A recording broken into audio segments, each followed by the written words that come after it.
continuidade num tema muito importante. Nós vamos tratar hoje de um tema até bem atual, bem sensível, mas eu creio que vai ser uma bênção. A gente vai conversar um pouquinho sobre liderança.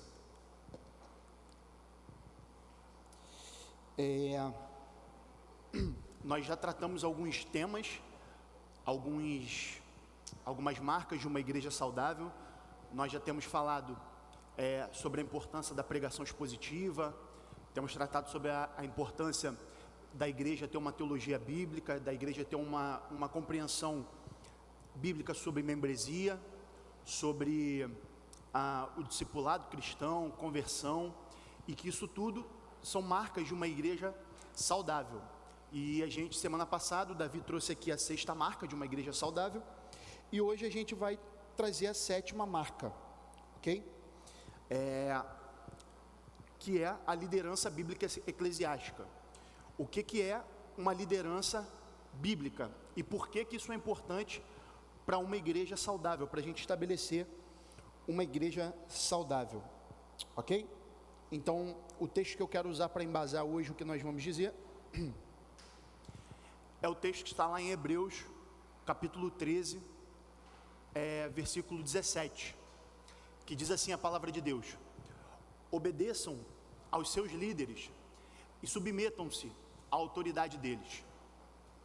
Eles cuidam de vocês como quem deve prestar contas. Obedeçam-lhe, para que o trabalho deles seja uma alegria e não um peso, pois isso não seria proveitoso para vocês. Amém? Hebreus capítulo 13. Antes da gente começar a tratar mais especificamente da aula, eu queria orar com os irmãos. Queria pedir o presbítero Leandro para poder orar pela gente, pela nossa aula, pedindo a iluminação do Senhor. Oremos.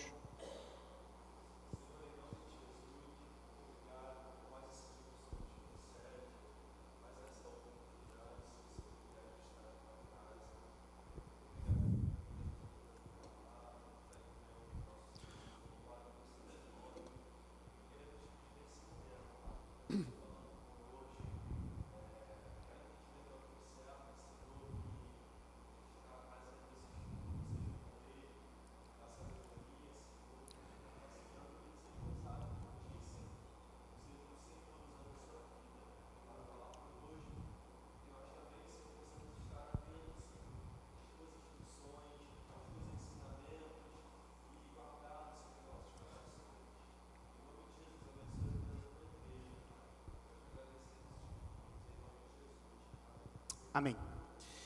Irmãos, eu não sei quantos irmãos gostam de história. Eu gosto muito, sou um amante da história. Queria que você imaginasse um seguinte cenário, para a gente poder começar a ilustrar a nossa aula. Imagine que você está numa cidade fantasma. Todos os seus amigos, todos aqueles por quem você tem algum apreço, algum amor, estão mortos. Você olha para o lado e vê vários dos seus companheiros mortos, alguns até sendo devorados por ratos, já, de tanto tempo que estão mortos. Aliado a isso, você se encontra num cenário de 30 a 40 graus negativos, abaixo de zero. Um clima, por exemplo, que os motores dos carros congelam. Sua família está distante, um lugar distante. E tudo que você tem diante de você é a morte.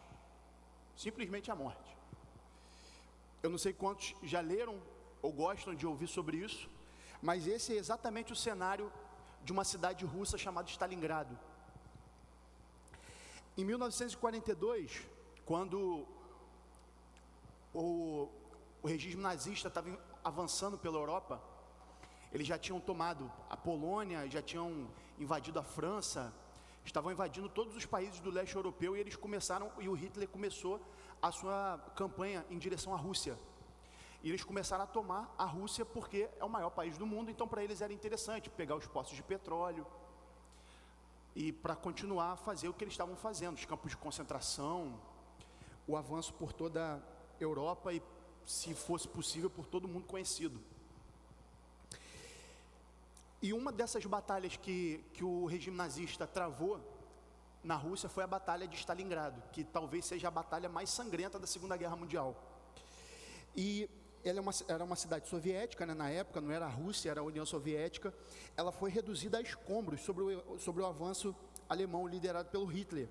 E o cenário foi de destruição total, os soldados estavam exaustos, escassez de recursos, um frio assustador. Como eu falei, se você, por exemplo, fosse um soldado e você tirasse a luva, a sua mão congelava na hora, a ponto de cair. Você tem noção como é que era o inverno russo na época. Então, esse era basicamente o cenário que os soldados encontraram na época, era quase uma cidade fantasma. E foi o último posto avançado que o regime nazista teria para poder tomar a Rússia. Se eles tomassem Stalingrado, eles iam tomar Moscou e a Rússia cairia. Só que ali, o ditador da Rússia, na época, ele falou, ó, eles não podem passar daqui de Stalingrado, senão o nosso país cai. E é aí, nesse momento, que surge um homem, que é o general Vasily Chuikov. Quem foi esse cara? Ele assumiu as tropas russas na época, ele assumiu o comando das tropas para poder barrar o avanço nazista. E ele, interessante que ele não recebe uma posição nem um pouco confortável. Ele pega uma cidade de ruínas e o líder deles fala assim para ele, ó, eu não quero saber o que você vai fazer, eu preciso que você resista. Não deixe eles passar daqui. Tinha um rio que demarcava a cidade, o final da cidade, ele falou, eles não podem passar de lá para cá, senão o nosso país cai. E o Chuikov, ele começou a assumir o avanço das tropas, começou a resistência, e em vez de recuar da superioridade inimiga, ele adaptou uma estratégia no campo de batalha, aproximou os soldados, foi um dos poucos generais na história da humanidade, na história militar, que colocou o seu posto de comando no meio do exército e não fora dele. Você sabe que na estratégia militar, não sei quantos foram militares aqui, você sabe que um general nunca vai para o fronte de batalha, porque ele é o estrategista. Então ele não pode estar no meio dos soldados. Ele plantou o posto de comando dele no meio dos soldados. Isso é interessante. Ele enfileirou os poucos soldados que tinham na resistência e ele falou aqui, ó, se eles passarem desse rio, eles vão estuprar suas esposas, eles vão violentar seus filhos e vão escravizar as suas filhas também. Tanto que fica conhecida a frase que ele fala, não há terra além do Volga. O Volga era o rio. Claro que havia um país inteiro, mas ele falou, ó, daqui para lá não há mais terra. Aqui a gente vai resistir e, se possível, a gente morre aqui. O que aconteceu, irmão, foi que a liderança dele não foi exercida à distância, mas no meio do caos, transformando desvantagem em resistência. E ele fala essa famosa frase. E a história mostra que a resistência dele foi tão brutal que a partir dali o regime nazista caiu. Foi a última batalha que Hitler tentou vencer e não conseguiu. Dali para frente, o regime nazista cai. Foi só questão de tempo, em 45 acaba a guerra. Mas Stalingrado foi o ponto de virada. Muito interessante. Por que eu estou contando essa história, irmãos? Porque a história mostra que em momentos decisivos não é a força que faz diferença, mas sim quem está à frente das tropas. Os líderes fazem tanta diferença quanto a força bruta que eles desenvolvem com os seus liderados.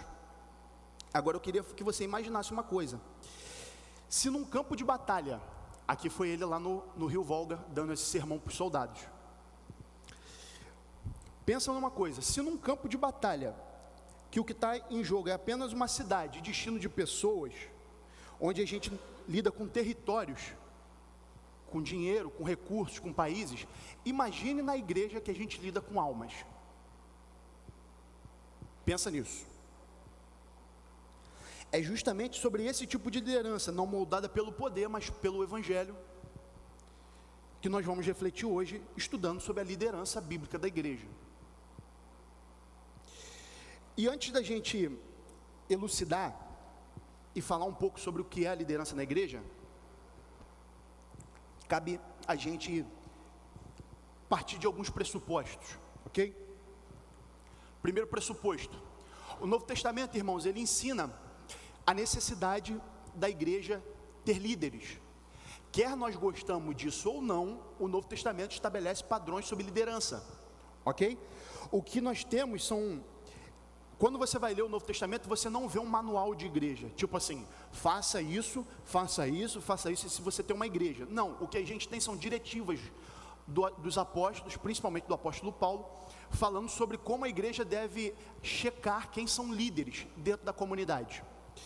Então, a gente tem, por exemplo, a igreja de Atos escolhendo seus líderes, como Paulo e os outros autores do Novo Testamento estão instruindo as igrejas para escolher a liderança, as figuras de autoridade.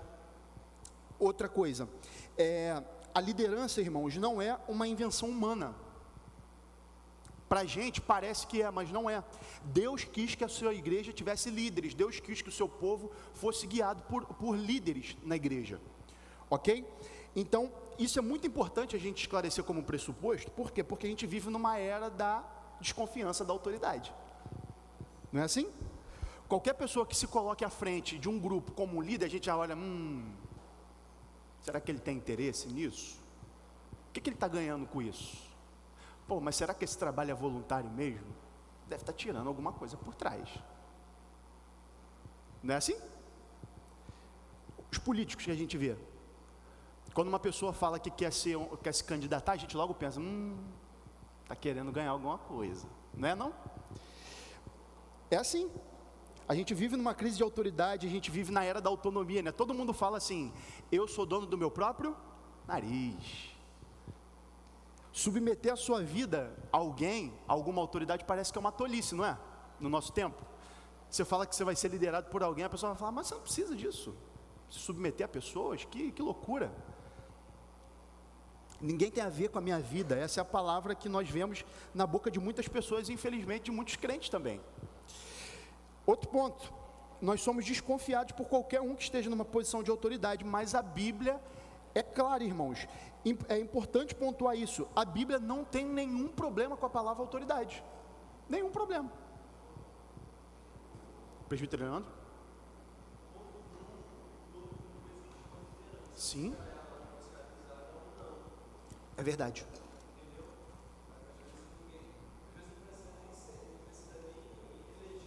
Sim,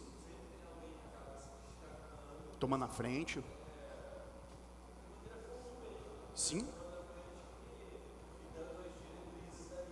sim, é verdade o que o presbítero Leandro está falando. Para quem não conseguiu escutar, mas ele está falando que sempre tem pessoas que vão liderar de alguma forma, mesmo que elas não sejam eleitas para isso, elas vão se destacar e vão liderar, muito importante isso. E outra coisa, o fato é que há um claro padrão no Novo Testamento, a igreja é uma comunidade de discípulos, não é isso? Lideradas por oficiais. Quer a gente queira, quer não. Quer a gente goste, quer não. Segundo pressuposto, irmão, a responsabilidade na escolha dos líderes é da igreja. Ok? Líderes, irmãos, podem e devem se esforçar para que haja uma formação contínua de liderança na igreja. Isso é uma responsabilidade que nos cabe como líderes da igreja. A gente tem que se esforçar para que haja uma continuidade na liderança da igreja, mas, todavia, a responsabilidade, em última instância, é da igreja, a igreja que escolhe quem vai liderar.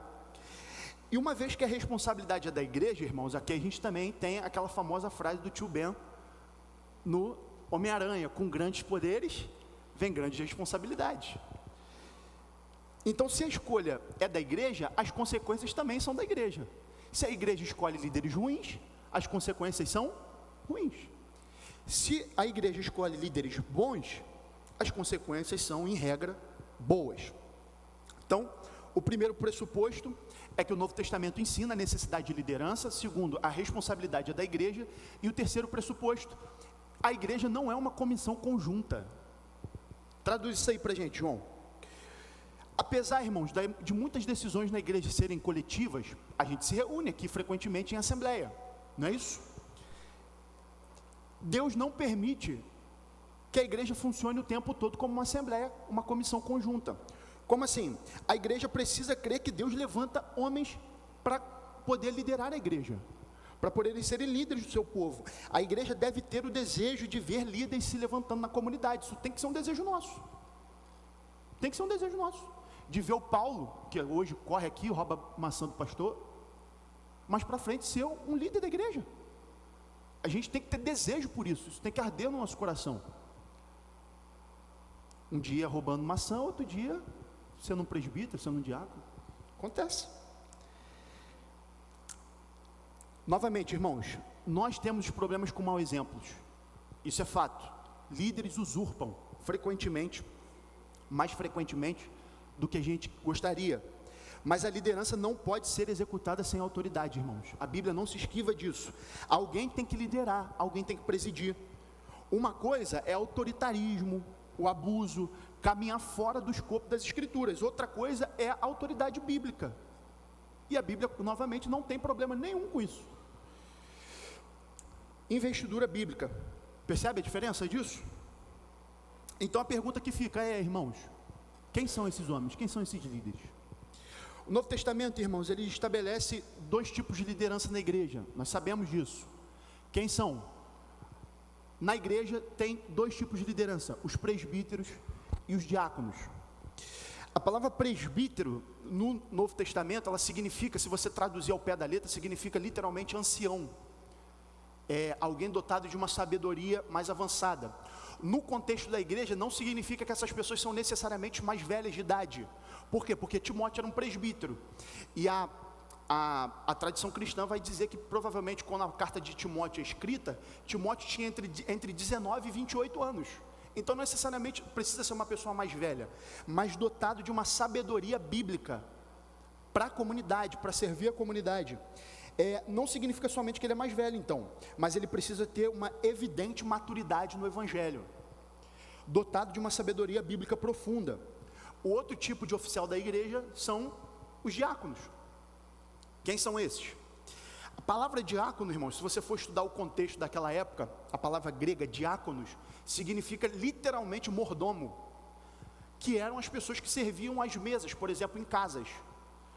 Quando Jesus fala assim, que o Filho do Homem não veio para ser servido, mas para servir, a palavra ali é diaconia, porque Jesus veio para servir as pessoas, nos servir a gente com um banquete da salvação. Então nós temos os presbíteros e os diáconos. Qual é a diferença desses 2 oficiais da igreja, dessas 2 lideranças da igreja? Funcionalmente, irmãos, os presbíteros são aqueles que vão apacentar o rebanho de Cristo, são os pastores da comunidade, ok? São aqueles que estão tomando a frente do apacentamento do rebanho, de forma mais profunda. E os diáconos são aqueles que cuidam da saúde do rebanho nas suas necessidades materiais. São aqueles que cuidam, por exemplo, das arrecadações da oferta para fins piedosos. São aqueles que dão assistência para a comunidade nas suas debilidades, que cuidam do cuidado dos membros em estado de necessidade, da boa ordem da casa de Deus e do culto público. Então, em última instância, para a gente poder entender, os presbíteros ensinam e pastoreiam, e os diáconos, eles dão assistência ao rebanho. Aqui cabe a gente fazer um parêntese interessante, que não necessariamente todo presbítero ele precisa ser um catequista, por exemplo, está aqui na frente, mas tem presbítero, por exemplo, que você senta com ele e com 15 minutos de conversa você só cala a sua boca e você ouve, porque você fala, o que eu vou falar para esse cara? Só consigo aprender. Entende isso? Não necessariamente precisa ser um catequista, nem todo mundo tem a vocação, nem o gosto para estar aqui na frente, dando um estudo no ABD, numa pregação, mas essencialmente o ensino é uma função presbiteral. Os diáconos cuidam da assistência ao rebanho. Todo mundo está entendendo, irmãos? Posso avançar? Dúvidas? Então a pergunta que fica é, quais são os distintivos de um verdadeiro líder da igreja? O que uma pessoa precisa ser para se tornar um líder da igreja adequado? E aqui a gente vai lidar com as marcas de um verdadeiro líder. E aqui o padrão começa a subir um pouco, e a aula começa a ficar um pouquinho mais densa, mas fica comigo que vai dar tudo certo. Primeiro ponto, irmãos, o que um oficial da igreja deve ser? Os distintivos do oficialato bíblico. Primeiro, o oficialato da Bíblia, o oficialato bíblico deve ser masculino. Amém? Vamos lá. Essa afirmação, irmãos, não pode ser mal interpretada, no sentido de, todos os cristãos são dotados por Deus de dons para a edificação do corpo de Cristo. Todos, sem exceção, tanto homens quanto mulheres, são dotados de dons. As mulheres, irmãos, são altamente honradas nas escrituras. Eu não sei, o Jefferson falou isso aqui hoje, que a gente vive num tempo de ideologia. Qualquer coisa que você fala pode ser tomado como viés ideológico. Muitas coisas que são ditas na Bíblia, todo mundo que lê fala assim: a Bíblia é machista. E a gente fica tirando sarro disso, né, Jefferson? Um pagão querendo ensinar o cristão como o cristão deve viver. Que coisa curiosa isso. Só que a Bíblia, irmãos, é recheada de passagens em que tem as mulheres como altamente honradas. Exemplo disso: você sabia que no mundo antigo a mulher não podia ser testemunha num julgamento jurídico? Sabia disso? Se você fosse chamado para ser uma testemunha num processo jurídico, mulher não poderia ser, porque palavra de mulher não tinha validade. Sabe quem foi a primeira testemunha ocular da ressurreição de Cristo? Uma mulher. Se a fé cristã fosse uma mentira, os autores bíblicos jamais teriam colocado que a mulher foi a primeira testemunha ocular da ressurreição de Cristo. Sabe por quê? Porque ninguém levava em conta a palavra que a mulher falava. Mas sabe o que a Bíblia fala sobre isso? Que se lasque. Uma mulher foi a primeira testemunha ocular da ressurreição de Jesus. Falar com uma mulher no tempo bíblico era extremamente mal visto, porque você podia estar flertando com ela. Sabe o que Jesus se reúne, como Jesus se reúne com a mulher samaritana? Sozinho, dando dignidade para ela. Ok? Uma mulher, por exemplo, nos seus períodos menstruais de impureza no antigo Israel, não podia habitar na assembleia, não podia fazer parte da cidade. Uma mulher com fluxo de sangue de 12 anos toca em Jesus. A Bíblia é machista? Hipótese alguma. Jesus ama as mulheres. Jesus sempre teve as mulheres em autoestima. Uma mulher foi a primeira testemunha ocular da ressurreição. As mulheres sustentavam o ministério de Cristo. Mulheres sustentavam o ministério de Jesus. Jesus só andou 3 anos pregando e ensinando o evangelho do reino porque tinham mulheres atrás dele, sustentando o ministério de Jesus. Mulheres. Sem as mulheres, irmãos, a obra de Deus não seria possível. E eu diria mais, nem viável. O reverendo Augusto Nicodemos esses dias estava falando: a maior força missionária da IPB são mulheres, no campo missionário. Olha que bênção, que alegria. Há imensa dignidade e respeito pelo trabalho que as nossas irmãs desempenham, irmãos. Todavia, a gente precisa pontuar: a responsabilidade pela condução da igreja, assim como das famílias, é dos homens. Quer a gente queira, quer não, quer a gente goste, quer não. Uma das piores decadências, irmãos, que a igreja hoje passa é a omissão dos homens. Estou mentindo? Veja as reuniões de oração, irmãos. Quem são a maioria? Mulheres. Os campos missionários, quem são a maioria? Mulheres. As frentes de trabalho na igreja? Mulheres. Olha em volta. Veja a quantidade de homens para a quantidade de mulheres. Homens, irmãos, que acham que masculinidade é você gritar mais alto, bater na mesa com mais força, impor autoridade. Isso não é autoridade, isso é estupidez. Não é só estupidez, como é pecado, infelizmente. Mas o fato é, irmãos, na Bíblia, homens bíblicos são distinguidos por piedade. Homens são distinguidos por piedade. Não é autoritarismo. Eu não sei você, irmãos, quando você lê esse versículo, a Bíblia diz que Jesus fala para os discípulos assim: se vocês não clamarem, Jesus fala para os discípulos, se vocês não clamarem, as pedras vão clamar. Eu não sei o que você sente lendo esse texto, irmãos, mas enquanto eu estiver aqui, nenhuma pedra vai clamar no meu lugar. Ninguém vai olhar pela vitória mais do que eu. Ninguém vai abrir as escrituras na minha casa, a não ser eu. Homens precisam disso. Quem vai orar pela minha esposa sou eu. Quem vai ler as escrituras na minha casa sou eu. Quem vai cuidar da minha igreja sou eu. Quem vai servir os meus irmãos e as minhas irmãs sou eu. Nós precisamos dos homens. Precisamos dos homens. trago uma frase do pastor Douglas Wilson. Ele diz: quando dizemos que o ministro deve ser homem, nós não estamos dizendo que ele precisa ser masculino somente, mas precisa ser um homem de fibra, alguém que assume as rédeas espirituais do seu lar e as suas responsabilidades na igreja. É ou não é? Precisamos dos homens. Há imensa dignidade no que as irmãs fazem, imensa dignidade. Como eu falei, a obra de Deus não seria nem possível nem viável sem as mulheres, impossível. Mas há coisas que pertencem aos homens. O oficialato da igreja deve ser masculino, homens de fibra. A Bíblia ensina, irmãos, que quando um menino se torna homem, é quando ele toma a primeira vez a responsabilidade.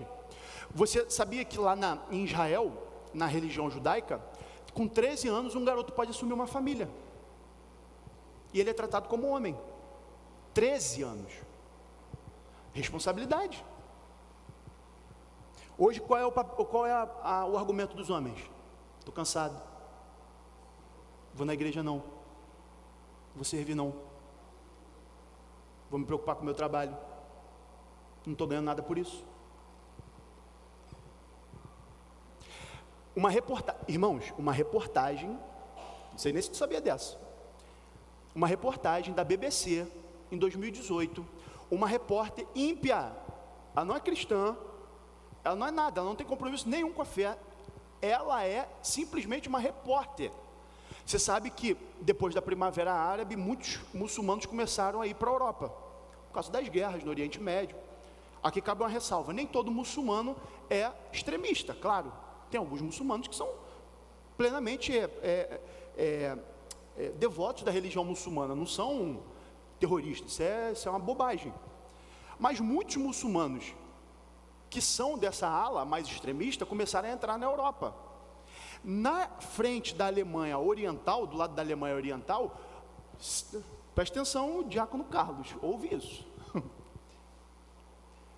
Há uma reportagem de uma irmã, de uma repórter ímpia, falando que as mulheres da Alemanha estavam sendo estupradas por muçulmanos, extremistas. Volto a falar, são extremistas. Porque não tinha homens na cidade para defender as mulheres. A polícia não estava dando conta, e as casas não tinham homens, os homens fugiam. Eu estou falando de uma repórter ímpia, ela não tem nada de compromisso com a fé. Quanto mais nas igrejas. Então, homens de fibra, como eu falei, ser homem não é gritar mais alto, não é bater na mesa, não, é liderar, tomar frente, ser um modelo. Homem de fibra, que assume as rédeas espirituais da sua casa e da igreja. Mas aí fica a pergunta, irmãos. Então, João, você está me dizendo que o oficialato ele precisa ser masculino, certo? Certo. Então, os homens podem assumir o oficialato da igreja? Não. Como assim, João? Não é qualquer homem. Então a gente já começou a fechar, a funilar. Se precisa ser homem, a gente já fechou o escopo. Agora não pode ser qualquer homem, a gente fecha mais ainda, é a nossa segunda característica do oficialato bíblico. O oficial ele precisa ser masculino, ok? Segundo ponto, segundo distintivo do oficialato bíblico, ele precisa ser masculino e ele precisa ser qualificado. Então não pode ser qualquer, se o oficialato bíblico precisa ser masculino, não pode ser qualquer homem. O oficialato deve ser qualificado. E aqui, irmãos, a gente precisa fazer um adendo. Se o oficialato é masculino, as qualificações são para ensinar que não é qualquer homem. Então só os homens que podem assumir o oficialato da igreja? Não. Não são só os homens, não são qualquer homem. Esse é o ponto. Não é qualquer homem que pode assumir o oficialato da igreja, ser um oficial. E há um verdadeiro checklist. Como se fosse uma lista que você tem que averiguar para ver se alguém pode ser um oficial da igreja ou não. Está lá em 1 Timóteo capítulo 3 e Tito capítulo 1. Paulo fala assim, ó: Timóteo, se alguém deseja ser um oficial da igreja, se alguém almeja o episcopado, ele não fala assim, ó, isso é uma usurpação, tenha por desconfiança, ele não deve querer ser um oficial. Não, Paulo fala assim, ó, se alguém deseja o episcopado, ser um presbítero na igreja, um oficial, excelente obra almeja. É Paulo falando assim, se alguém deseja ser um oficial, parabéns, vírgula, no entanto. Lê para a gente, está aberto aí? 1 Timóteo capítulo 3.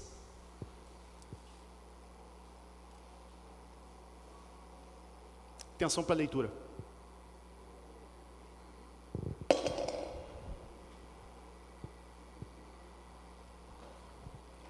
Fiel é a palavra. Se alguém aspira ao episcopado, excelente obra almeja.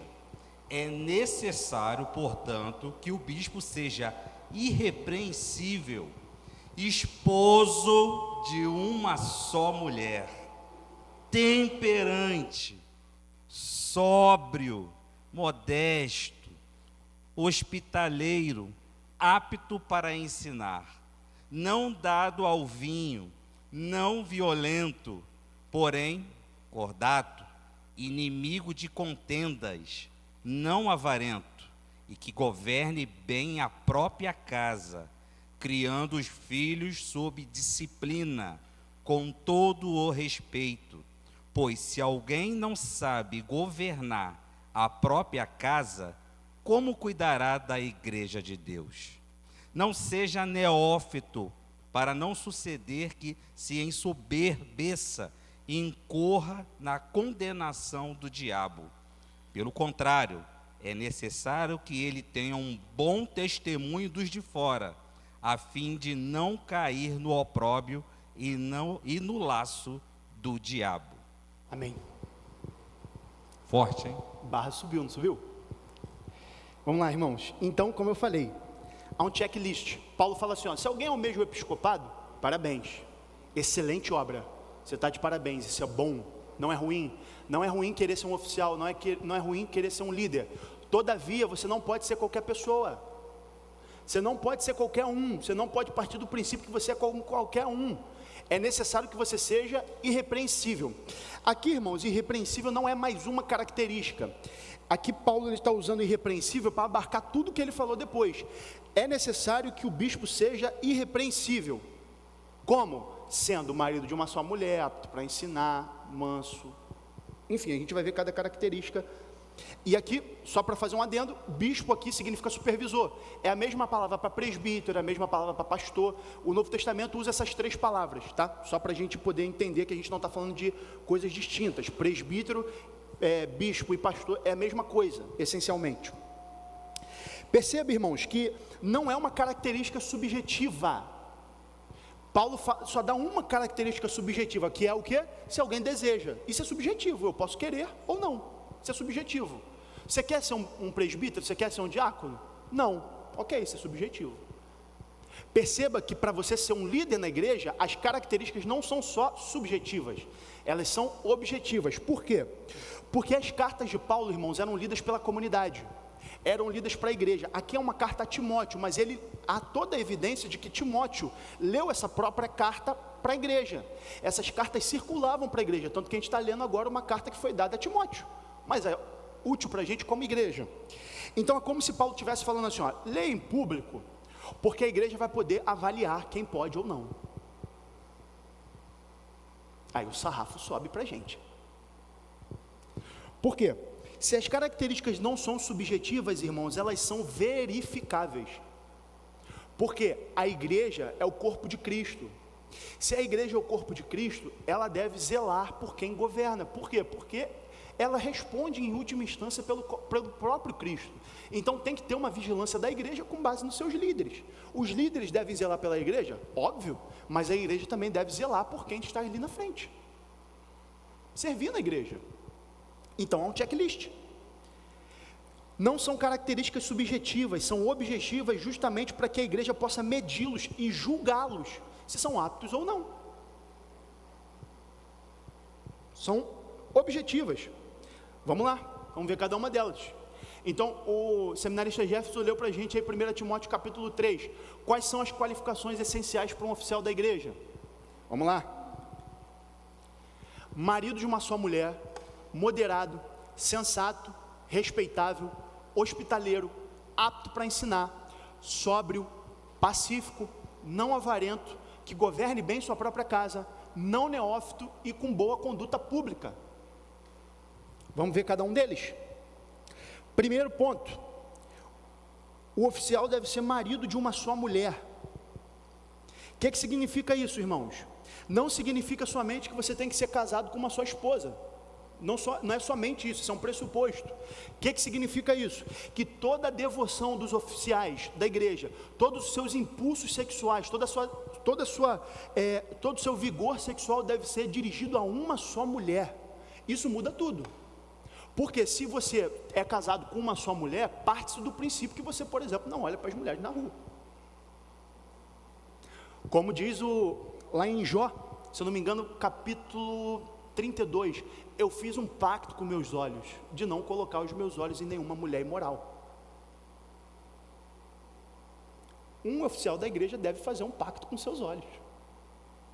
Os nossos desejos têm que estar focados, canalizados para nossas esposas. Marido de uma só mulher não significa somente que você tem uma aliança no dedo, mas significa que até quando você não está com ela, os seus impulsos são dirigidos somente para ela. Saber que o que está em jogo, irmãos, isso aqui é fantástico. O Douglas Wilson fala isso no seu livro, Porque o Ministro Deve Ser Homem. Saber que, em última instância, o que está em jogo nos nossos casamentos não são os nossos casamentos, são o Evangelho. O que está em jogo com a minha relação com a Vitória não é a minha relação com a Vitória, é a minha relação com Cristo.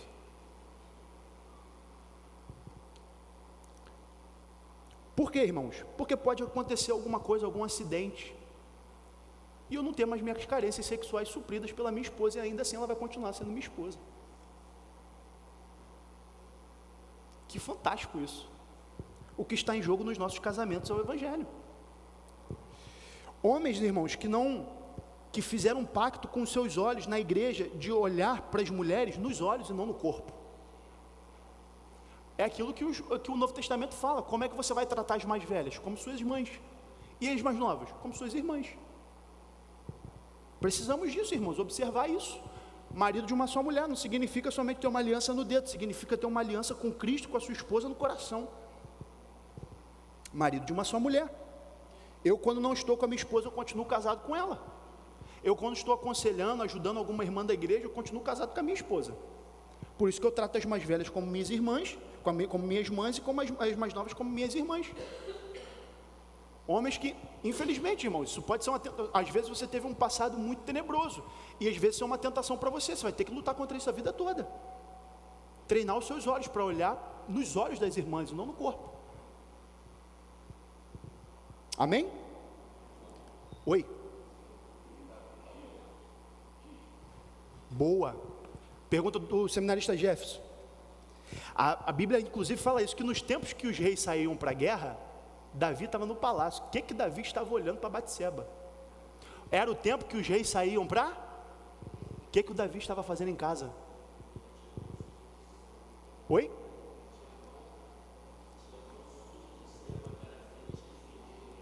Uma característica de guerreiro, mãos sujas de sangue. Ele devia estar na guerra, ele não estava na guerra. Tirou férias. Imprudência. É uma questão, irmãos, só de prudência. Devoção aos seus impulsos sexuais para sua esposa. Deve ser dirigido a ela somente. Segunda característica, o oficial deve ser moderado. E isso aqui é muito interessante, irmãos, que a palavra aqui que a gente pode traduzir como moderado é literalmente alguém sob controle. Literalmente alguém equilibrado. Nós não podemos ser desequilibrados. Não podemos. Não podemos. Por quê? Porque frequentemente a nossa moderação vai ser posta à prova na igreja. Então não pode ser qualquer um. Terceira característica, sensato. O que é sensatez, irmãos? É saber quando falar, quando não falar, quando agir e quando ficar parado. Era o tempo de Davi ficar em casa? Não. Era o tempo dele sair para a guerra. Saber quando falar, saber quando agir, saber quando calar. Amém? Alguém quer falar alguma coisa? Alguém quer fazer alguma colocação? Não?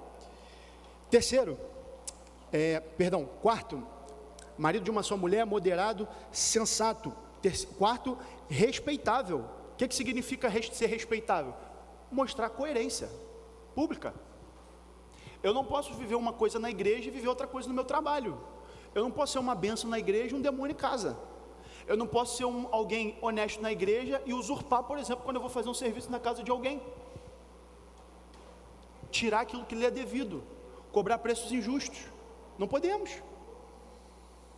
Agora, a pergunta é, irmãos, você faz essa pergunta para mim: ué, João, mas todo cristão não tem que ser marido de uma só mulher? Todo cristão não tem que ser moderado, sensato, respeitável? Sim, tem que ser. Todavia, para os oficiais, isso não é só necessário, isso é um pré-requisito. Por quê? Porque ele vai liderar para a igreja, ele vai ser um modelo para os cristãos. Então nós precisamos ser respeitáveis, mostrar coerência pública.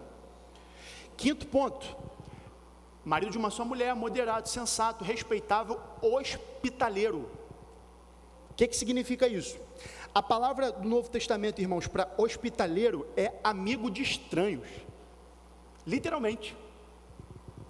O que significa isso?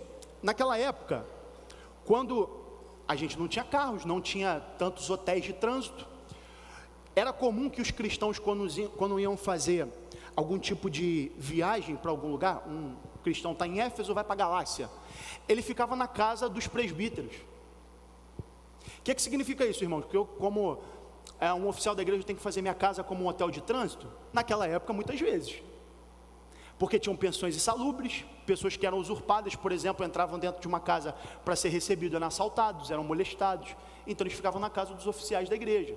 Por isso que a palavra é hospitaleiro. Mas no contexto da escritura, que nós estamos tratando sobre o oficial da igreja, fundamentalmente, o que é mais aproximado desse contexto é: o oficial da igreja, o presbítero, o diácono, deve ser alguém que gosta de gente,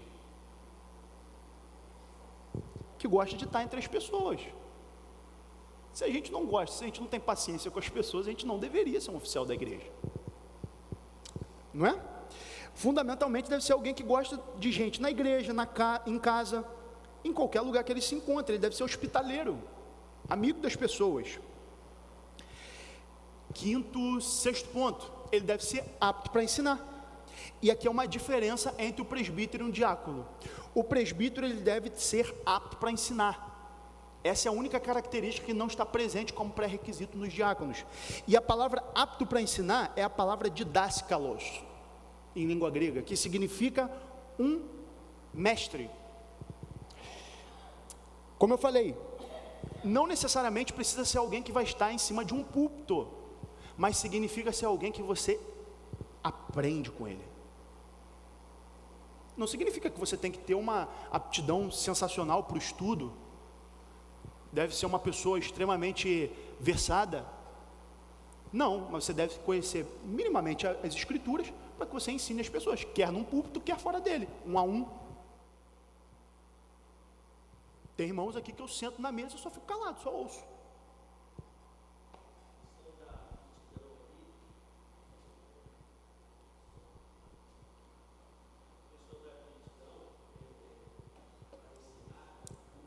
Não significa só ensinar, ele tem que ter os conceitos também do diaconato. Sim, verdade.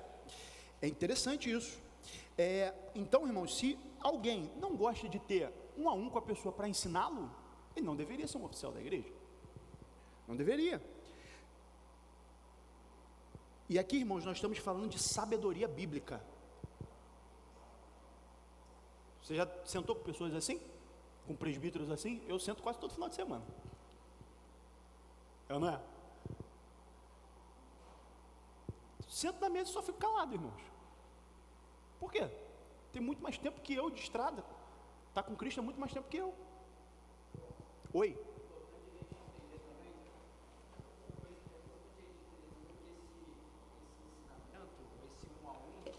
Ele surte algumas vezes mais efeito do que o que não, desculpa a forma que eu falei, não é que surge mais efeito do que o que vem do púlpito, até porque o que vem do púlpito vem de Deus, desculpa. Sim. Refazendo minha fala, surte um efeito mais profundo, porque você tem a oportunidade de ouvir e de falar, o que você não tem algumas vezes quando está no púlpito. No púlpito você só recebe.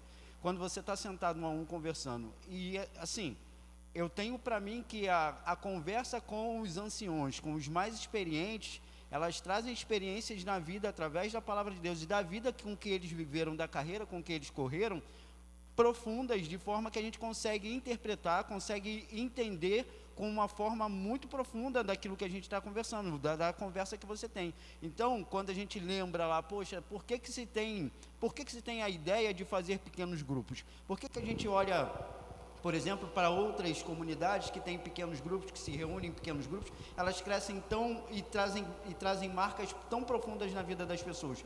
Porque as pessoas têm a oportunidade de colocar as suas dificuldades, de aprender com os anciões e dividir aquilo que está passando. Verdade. Eu sempre gosto de me lembrar da minha avó e da minha tia, que são as pastoras da minha vida. Até hoje eu me lembro de canções e eu trago na mente canções que minha avó cantava enquanto ela estava passando por profundas dificuldades, mas o quanto ela louvava a Deus nas dificuldades. Eu me lembro quando minha mãe se vai, quando minha filha se vai, eu me lembro das coisas que minha avó viveu e falou e me deu como exemplo. Com certeza. Então isso se torna alicerce para a minha vida, se torna plataforma para a minha vida, para eu continuar entendendo que Cristo existe, que a esperança de uma vida eterna, que tudo isso acontece por conta daquilo com quem eu convivi sentado no banco, sentado na mesa da minha casa, sentado numa conversa sem uma questão oficial. Não tenho dúvida disso. Formal. Não tenho nenhuma dúvida disso. É verdade. Alguém me chamou? Arlete.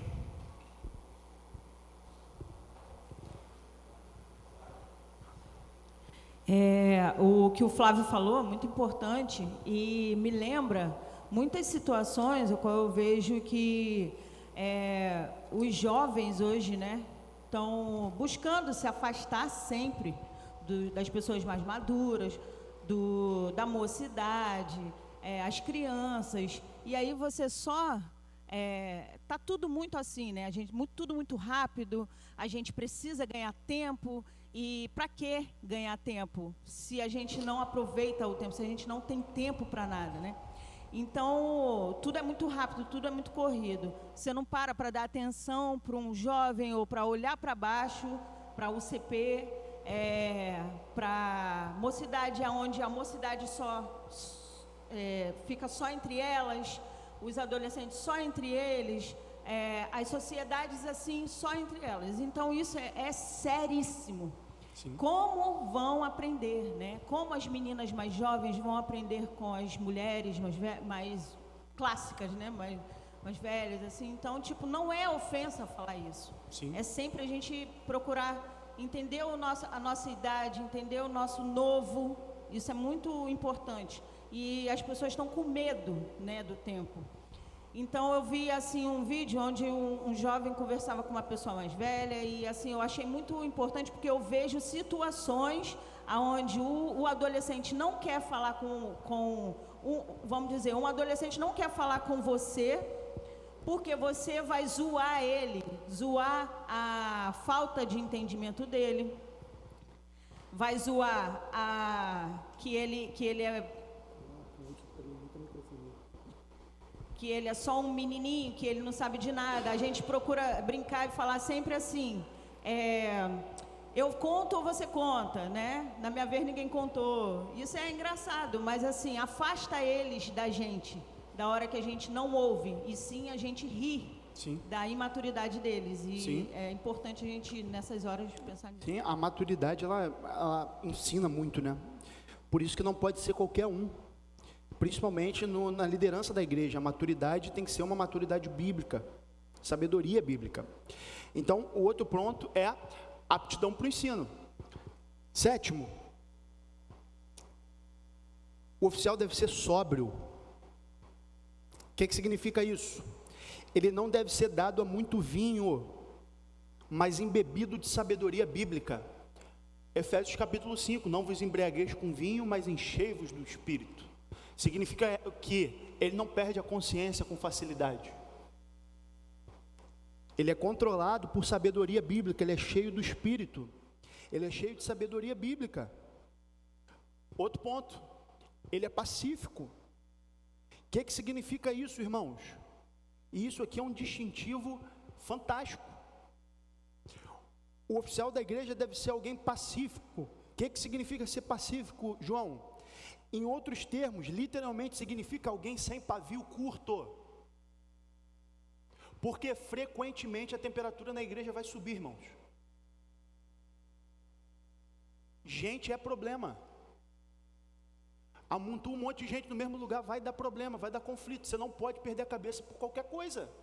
A pergunta é, se a gente tem dificuldade com isso, por que a gente é um oficial da igreja? A temperatura vai subir, querido.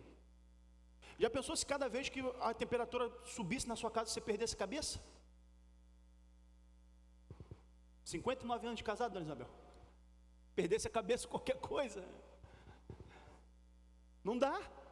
Na igreja muito mais, irmãos. A gente está lidando com a alma de seres humanos, criados à imagem e semelhança de Deus. A gente não pode ter pavio curto. Não pode pagar na mesma moeda. É dolorido.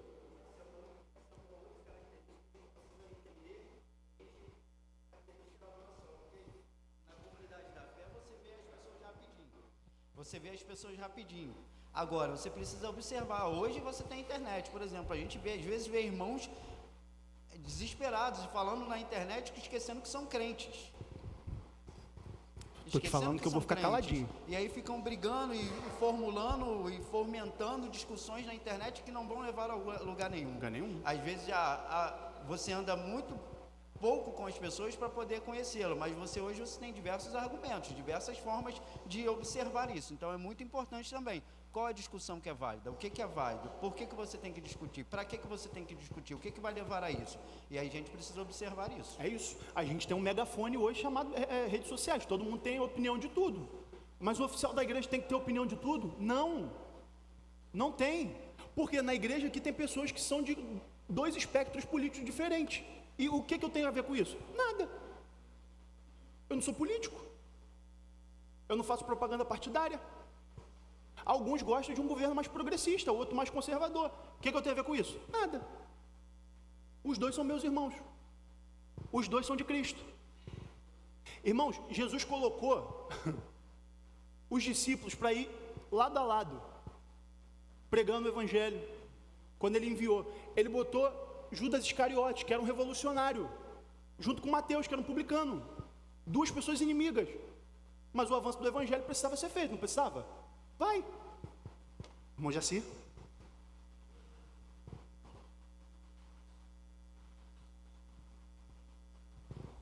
Com relação à política, eu tenho meu princípio que é pautado dentro da Bíblia.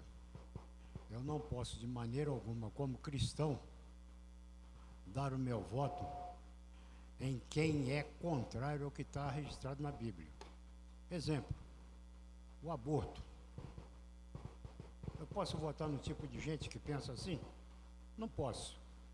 Então, enquanto Deus me der fôlego, eu vou lutar contra tudo isso. É isso. Então, eu não sou de direita, nem de esquerda, nem de extrema de um lado, nem de extrema do outro. Eu sou o que a Bíblia registra. Está na Bíblia? Aplauso. Não está na Bíblia, eu condeno. Amém. Então, a igreja, até certo ponto, está falhando nisso. A liderança, até certo ponto, está falhando nisso. Porque, às vezes, as pessoas ficam com medo de exercer a autoridade que Deus deu através da palavra. Ela teme o homem. Então, o líder também tem que estar focado nisto. Ele tem que alertar a igreja para isto. Nós estamos aí nas eleições. A gente sabe muito bem o que está ocorrendo no país.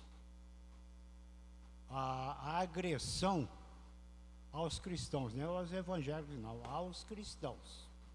Então eu, como membro do corpo de Cristo, eu tenho que lutar contra isso. Então as minhas opiniões são baseadas nisso. Às vezes eu faço o comentário aí no Facebook, que eu tenho até uma ex-colega de trabalho, que de vez em quando ela anda me cutucando. Então eu dou a resposta para ela e cito o texto bíblico que eu estou baseando a minha discordância. Então a gente tem que analisar o político. Ele é um líder, ele vai ser um líder. E como líder ele tem que estar dentro daquilo que Cristo ensinou. Amém. É isso. Então, irmãos, como nosso irmão já se falou, o presbítero Flávio também, a gente tem que saber as guerras que a gente entra, irmãos. Tem que saber que não é todos que a gente vai entrar. Eu não preciso dar opinião sobre tudo. Não precisa. As nossas categorias são bíblicas. Não são ideológicas. Amém? Sem pavio curto, irmão. Não pode perder a cabeça por qualquer coisa. Pode estar o pau quebrando lá fora, que a gente não quebra, não. Não precisa. A nossa lei é a lei do amor. A lei do evangelho. Então, o oficial deve ser pacífico. Próximo ponto, não avarento. Não avarento. O que significa não ser não avarento, João? Alguém que não se move por dinheiro, por piedade. Ontem foi interessante, uma das coisas que mais me marcou o reverendo, não lembro agora quem falou. Reverendo Sandro? Reverendo Sandro. Falou sobre isso. Ele falou, a nossa pergunta quando for pastorear uma igreja não é quanto eu for ganhar. A minha categoria não é essa. Não é o que eu vou te... Dizemos isso em questão de pastores. Claro que os pastores precisam do seu sustento, são trabalhadores como qualquer outro, têm famílias. Mas, fundamentalmente, os oficiais da igreja não procuram servir a igreja pelo quanto que eles vão ganhar. E eu não estou falando só de dinheiro. Estou falando também de influência, de poder, sobre domínio sobre as pessoas, carisma, ser bem visto pela comunidade. A gente não pode se mover por isso. Não podemos. Por quê? Porque vai ter uma hora que a gente vai ter que agradar, mas vai ter hora que a gente vai ter que desagradar. Infelizmente, faz parte. É alguém que a piedade o move, não o que ele vai ganhar. É alguém que o dinheiro é seu servo, não seu senhor. Próximo ponto, para a gente correr. Que governe bem a sua própria casa. E aqui tem relação com aquele primeiro ponto que a gente tratou, sobre o oficial da igreja ser um homem. Por quê? Porque ele é o pastor da sua casa. Irmão, você que é homem, igual a mim, você é o pastor da sua casa, quer você queira, quer não. Quer você seja bom, quer você seja ruim. A Bíblia diz isso sobre você. E eu não posso fazer nada para ir ao contrário disso. A minha casa vai para onde eu falo que a minha casa tem que ir. Se eu sou frouxo na igreja, a minha casa vai afrouxar na igreja também. Eu não posso falar que a Vitória tem que ter amor na igreja para servir, se ela não me ver servindo com amor. Isso é incoerência dentro de casa. A principal fonte de autoridade de um oficial, irmão, é sua família. Isso é pesadíssimo. Paulo está usando aqui um argumento lógico, o seminarista Jefferson leu para a gente. É como se ele estivesse falando assim, Timóteo, pensa pela lógica, se alguém não cuida da sua própria casa, como vai pastorear a igreja de Deus? Não tem respeito, a sua esposa não tem respeito por ele, não apoia o seu ministério. Você não pode estar na igreja. A gente precisa consertar nossa casa primeiro. Por isso que quando eu fui falar com um conselho sobre o meu desejo do ministério pastoral, a primeira pessoa que eu conversei foi minha futura esposa, que agora é minha esposa. Porque se ela não estiver comigo, irmão, não faz sentido. Não faz sentido. Se eu não pastoreio a minha esposa, eu vou pastorear a igreja como? Ela é o que me desautoriza ou não. Há uma prática da igreja antiga, infelizmente a gente não observa mais, mas tudo bem, é um ensino que a gente deve ter, que a última palavra sobre a ordenação de um ministro era da sua esposa, sabia disso? Botava a esposa do cara lá na frente e falava, a gente considera ele apto, ele estudou, a gente conseguiu medir os seus dons, mas quem tem a última palavra é você. Como é que ele é em casa? Se você não dá autorização, a gente não ordena, não. Isso é seríssimo, irmão. Se a minha esposa não é pastoreada por mim... Oi, presbítero Leandro.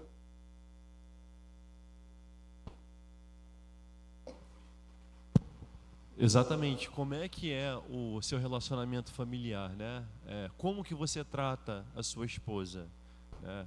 Se você não trata bem a sua esposa, né? Como que você vai ser referência, né? Como que você vai... E isso é independente de... É o que você colocou, né? Isso não é que você... não é uma característica que só o presbítero tem que ter. Exatamente. Né? Mas isso é específico, é mais ainda, né? Quando se Sim. trata de um oficial, Modelo. isso é mais profundo. É isso. Entendeu? É isso, amém. Não, e não só a esposa, isso vale para a família. Para a família né? inteira. Seus pais, né? Isso. Seus filhos, né? Enfim, a comunidade, né? E aí eu vou mais longe ainda, o relacionamento com seus vizinhos, né? É uma coisa que... A gente vai tratar agora sobre isso. Depois desse ponto que a gente vai tratar agora, vai falar sobre o que o presbítero Leandro está falando.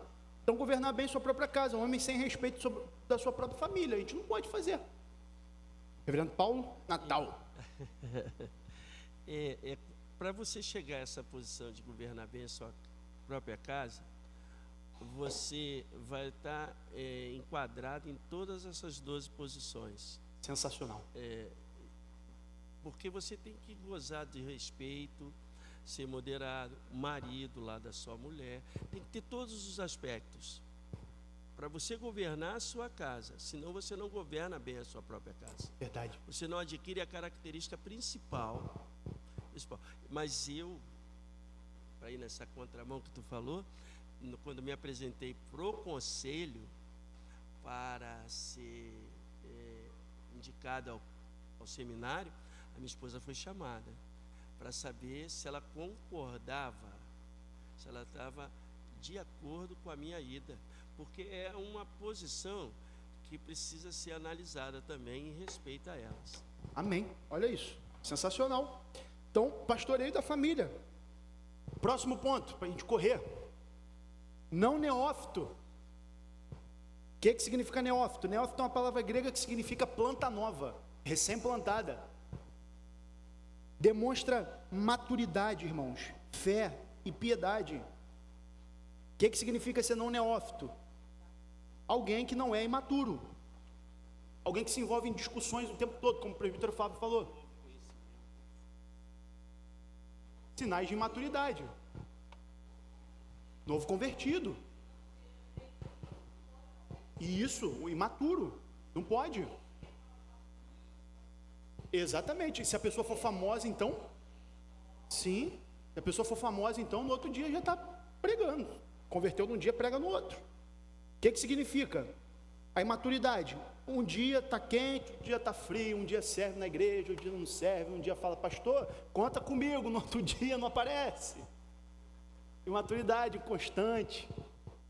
Precisa lutar contra isso. Isso aqui são tentações para todos nós, irmãos. Precisa lutar contra isso. Não é questão que a pessoa é um modelo 100% perfeito, que ninguém é, mas a gente precisa fazer guerra contra isso. Nós precisamos. Último ponto. Boa conduta pública. Casa com o que o presbítero falou. O cara é uma bênção na igreja, mas é um inferno na vizinhança. O cara é um mau vizinho, um mau empregado. Não pode. Quando as pessoas demonstram respeito por ele, mesmo sem ser cristão. Quando a pessoa fala, esse cara é coerente. Interessante isso aí. Eu conheço, irmãos. Está gravando, né? Não dá nome de maneira nenhuma, não. Eu conheço, irmãos, um diácono, claro que não é daqui da igreja, em hipótese alguma. Eu conheço um diácono que compartilha vídeos em grupo de pornografia. Ele não tem boa conduta pública nem por de fora, irmão.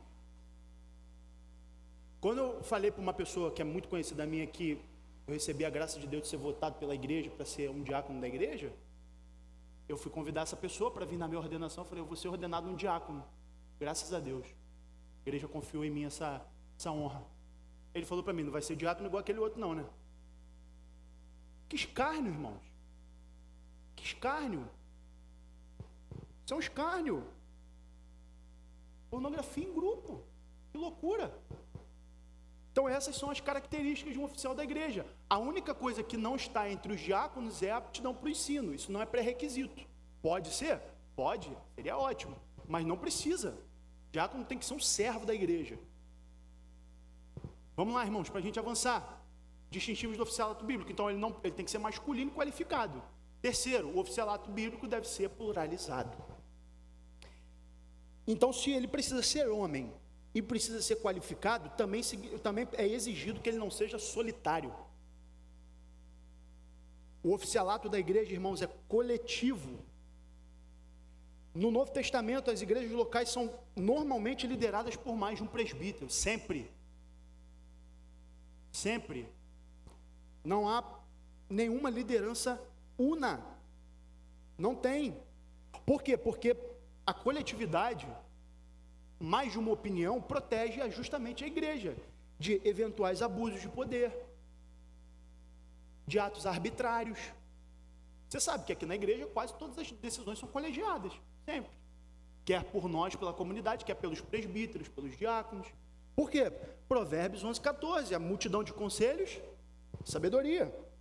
Esse princípio também deve ser aplicado na estrutura da igreja. Eu não posso ser um diácono sozinho, jamais. Porque corre o risco de eu não estar muito bem ou ser arbitrário com alguma pessoa. Que isso? Não pode. Não pode. A maioria dos escândalos, irmãos, você pode checar o que eu estou falando. A maioria dos escândalos em igrejas é porque tem um cara sozinho lá. Ele não é cuidado por ninguém.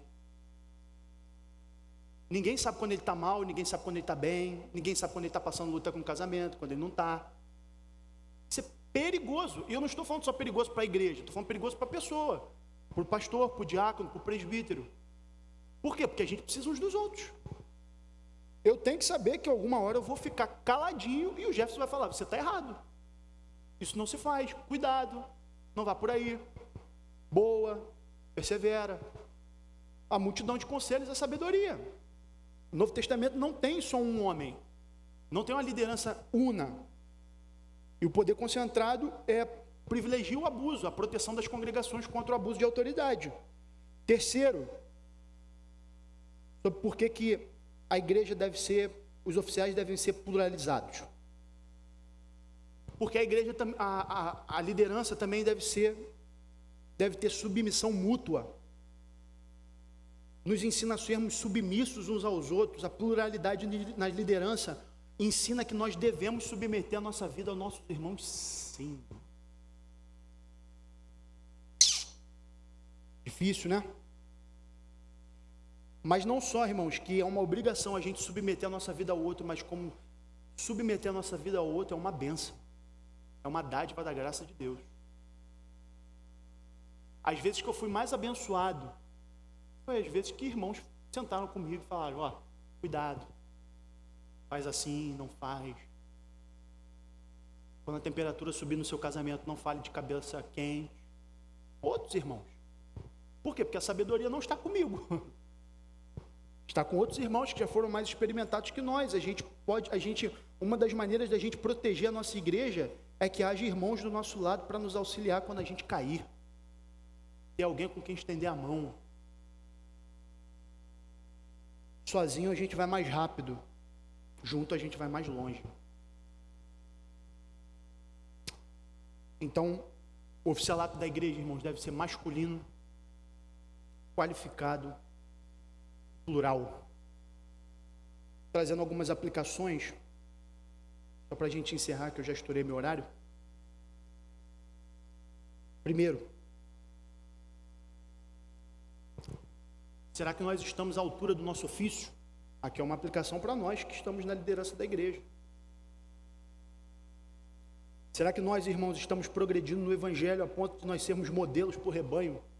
As irmãs e os irmãos da igreja, será que têm me visto como modelo de alguma coisa? Se a gente é homem nos padrões bíblicos, ou se a gente é mais homem porque a gente fala mais alto, a gente bate mais forte na mesa,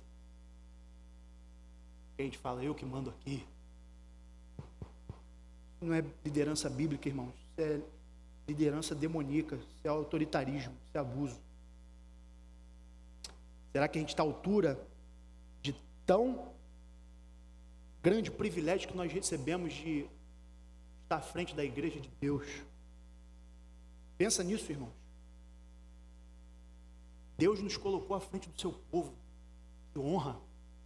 Charles Spurgeon, ele tinha uma escola de pastores, porque os seminários na Inglaterra na época estavam sucumbindo ao liberalismo teológico. Então ele planta uma escola de pastores para poder ensinar boa teologia para os candidatos ao ministério pastoral.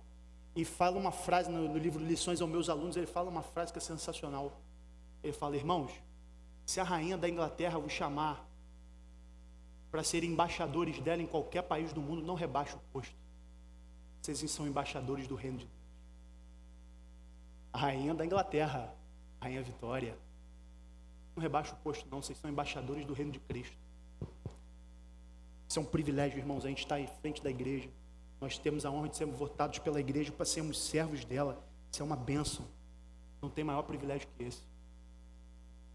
Irmão.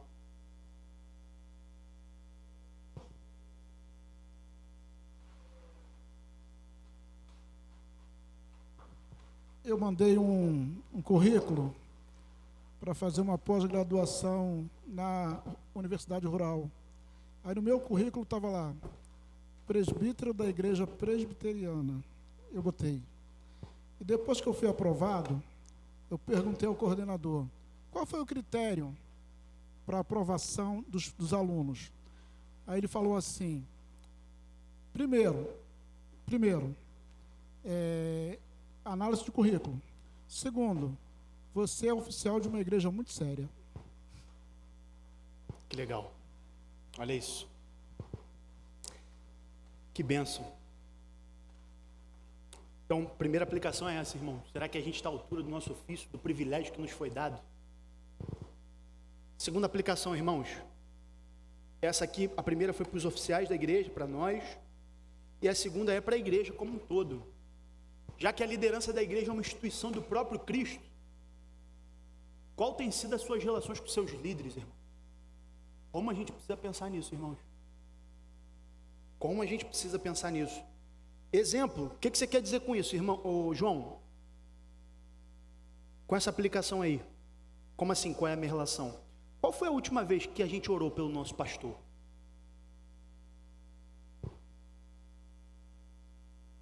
Deixa pesar o clima não, me ajuda aí. Qual foi a última vez, meu irmão, que a gente se colocou à disposição dos presbíteros e dos diáconos da igreja? Qual foi a última vez que a gente olhou para um presbítero, para um diácono e falou assim, conta comigo aí, porque se você tiver. Estou aqui contigo. Qual foi, irmãos, a última vez que você mandou mensagem para um dos presbíteros da igreja agradecendo pelo serviço que eles desempenham para o corpo de Cristo? E aqui eu estou falando dos presbíteros, tá? Não estou falando só do pastor Eduardo não, que depois a gente fala do pastor Eduardo. Os presbíteros mesmo, os homens que estão apacentando o rebanho junto com ele. Foi, irmãos, a última vez. A gente mandou mensagem para eles num dia deles de trabalho e falou, obrigado pelo seu serviço ao corpo de Cristo. Sem você a igreja não avançaria. Qual foi a última vez que a gente cuidou deles, irmãos? Se um dos presbíteros ou um dos diáconos, irmãos, se sentirem sozinhos, abatidos, desmotivados, abandonados, será que eles vão encontrar refúgio e encorajamento na igreja? Isso é sério, irmão. Será? Ou a gente só sabe arrancar da igreja? Uma outra pergunta que a gente pode fazer dentro dessa aplicação, será que a gente está acolhendo bem os oficiais da igreja? Ou a gente está votando por demanda? Ih, precisa de um diácono, vou votar. Ah, vota aí. Não. É melhor, irmãos, que tenhamos uma igreja sem líderes do que com líderes que desonram o evangelho. Sabia que Paulo, quando estava plantando as igrejas, ele deixou uma igreja praticamente 2 anos sem liderança? Eles não estavam prontos. Isso é sério. Oi?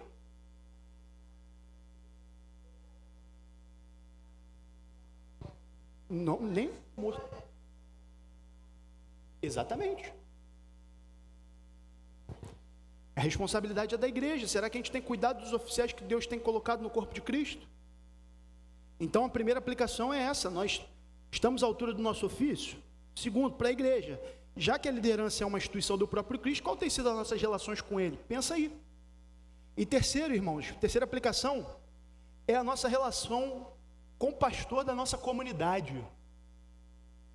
Pensei que o senhor não estaria aí. Falando para o senhor. Vão achar que eu estou te dando moral. Hein?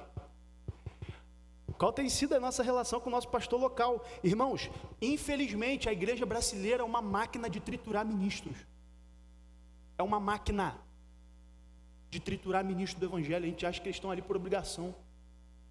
Não, o chamado de Deus é uma santa vocação. Eles não sabem fazer outra coisa. Foram chamados por Deus para isso.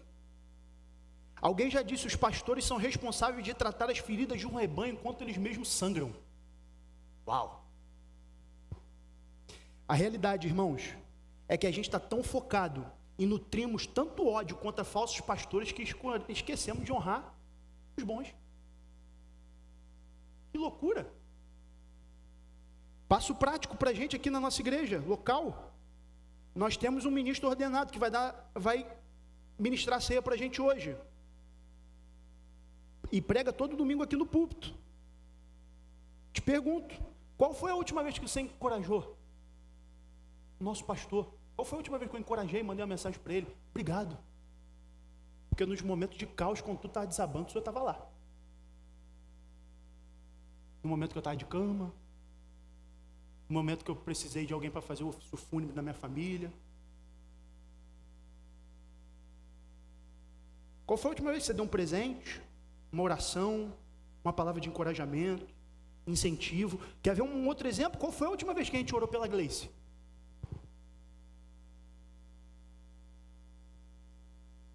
Você consegue pregar se a André estiver mal?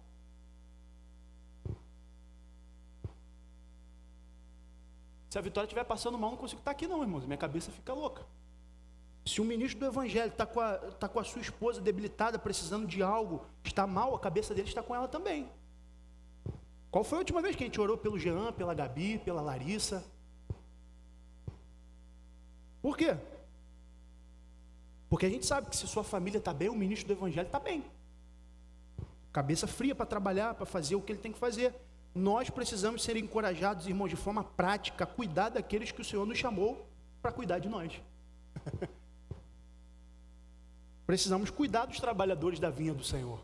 A responsabilidade é nossa também. O pastor que cuida da igreja mas a igreja é que cuida do pastor também. Não podemos nos eximir dessa responsabilidade. E por último, para a gente orar, não sei quantos conhecem, esse é o pastor Jared Wilson. Em 2018 ele tirou a própria vida, irmão. Que família linda, esposa linda, os filhos lindos, uma igreja pulsante, missionária lá nos Estados Unidos, envolvida com plantação de igreja. Do nada, ele tirou a própria vida. Não quero pesar o clima não, irmãos. A pergunta não é, irmãos, qual é a nossa relação, qual é a nossa doutrina que nós fazemos disso? Meu Deus, um ministro do Evangelho tirou sua própria vida. A pergunta que eu quero fazer para você não é essa. A pergunta que eu quero fazer é: onde estava a igreja que não viu seu pastor gemendo a ponto dele ter que tirar a própria vida? Onde estava? Por que a gente não sabe quando o nosso pastor está mal? Tem que cuidar, irmãos. A responsabilidade é nossa. Nossa. Cuidar dos presbíteros, irmão. Mandar uma mensagem para o Rogério, para o Alexandre, para o Flávio, para o Rafa. Estamos aqui. Se a sua família sofre, a gente sofre junto. Diáconos, obrigado pelo seu serviço que você desempenha no corpo de Cristo. Entenda, irmãos, honra não é bajulação, em hipótese alguma. A gente não precisa ser bajulado. Mas a gente precisa cuidar daqueles que cuidam. A pergunta é, irmãos, onde estava a igreja do nosso irmão? Que não viu. Ninguém teve um pouco de sensibilidade para perguntar: como é que o senhor está? Como é que está a sua cabeça? O senhor está lutando contra alguma depressão, alguma coisa? Está precisando de alguma coisa, de remédio, de encorajamento, de amor? Passa lá em casa, toma um café. A pergunta é essa, irmão. Não é o que houve, por que houve, mas onde estava a sua igreja? Nós precisamos de líderes, irmãos. A responsabilidade é dos líderes, mas também da igreja. Amém? Vamos orar? De pé.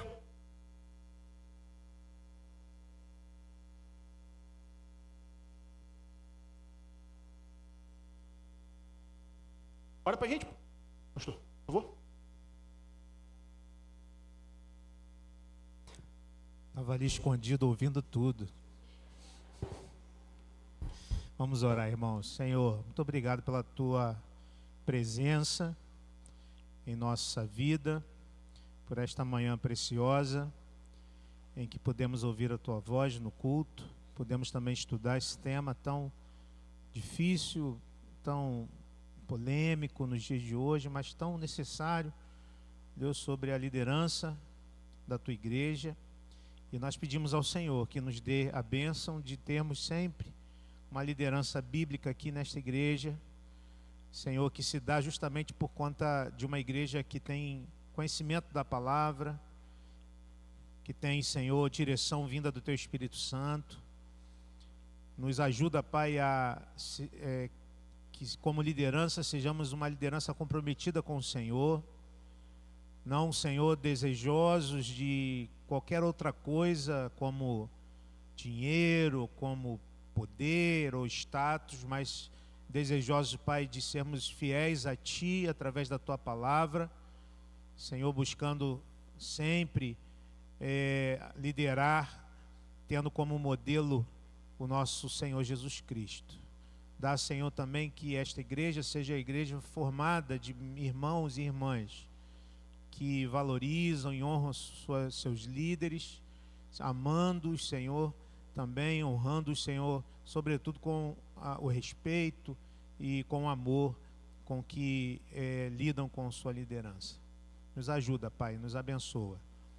Obrigado, Pai, pela vida do João, pela vida do seminarista Jefferson que pregou. Obrigado pela presença dos teus filhos nesta manhã. Obrigado, Deus, pedimos pelos nossos irmãos enfermos, lembrando do Miguelzinho, lembramos da Ana Cristina, lembramos, Senhor, de outros irmãos que passam por dificuldade, como a Venina, recuperação. Abençoe cada vida, cada família. Nós oramos agradecidos no nome de Jesus, o nosso Salvador. Amém. Ó, quão bom e quão suave é que os irmãos vivam em união. Salmos 133, verso 1.